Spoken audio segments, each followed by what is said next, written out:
Assalamualaikum warahmatullahi wabarakatuh. Perkenalkan, nama saya Pipit Melani Putri, NPM 18380124 dari kelompok C.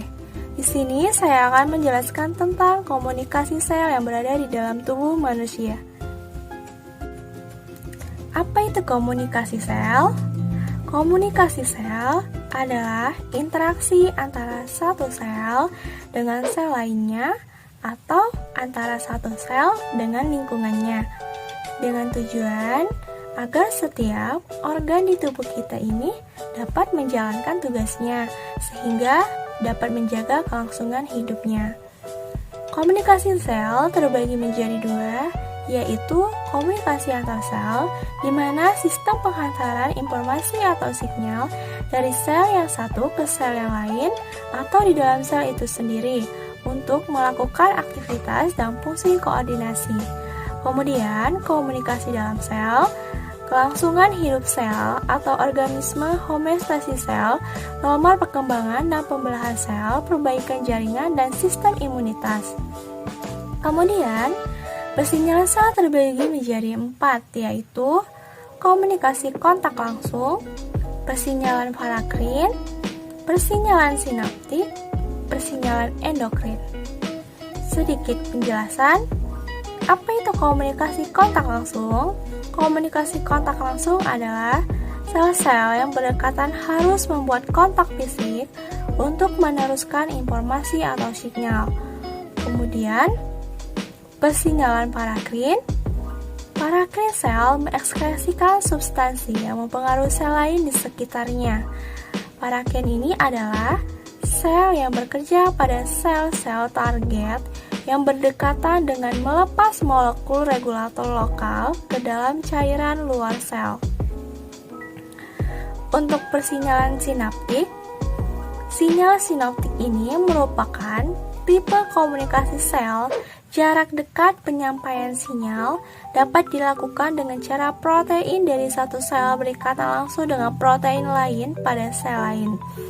Sel sarafnya akan melepaskan suatu molekul transmitter ke dalam sinapsis. Kemudian, persinyalan endokrin dihasilkan oleh sel tertentu dan dilepaskan melalui sirkulasi sistemik atau aliran darah dan didistribusikan dalam bentuk bebas atau terikat dengan protein. Contoh, 1. Hormon pertumbuhan atau EGP, PDGF. Kemudian kedua, insulin, ketiga, tiroid, 4, estrogen, dan 5, progesteron. Tahapan komunikasi sel ini bisa dilihat di gambar ya teman-teman. Kemudian ada 1, penerimaan atau reception. Ini merupakan pendeteksi sinyal yang datang dari luar sel oleh sel target. Yang kedua ada transduksi. Transduksi ini mengubah sel menjadi suatu bentuk, menimbulkan respon seluler spesifik. Kemudian yang ketiga ada respon, adalah tahap ketiga pensinyalan, di mana selnya transduksi akhirnya memicu respon saluran spesifik. Macam-macam reseptor yang membantu proses komunikasi sel. Yang pertama ada reseptor yang mempunyai koneksi dengan ion channel. Berfungsinya adalah membuka atau menutup secara singkat sebagai jawaban atas peningkatan suatu neurotransmitter. Kedua, reseptor yang mempunyai koneksi dengan G-protein. Reseptor ini sebagai molekul intermediate. Ketika ligan berikatan dengan reseptor akan membentuk reseptor kompleks. G-protein ini diaktifkan dan selanjutnya berikatan dengan efektor atau enzim. Hal ini akan mengaktifkan enzim dalam sel. Ketiga, reseptor yang mempunyai koneksi dengan tirosin kinase.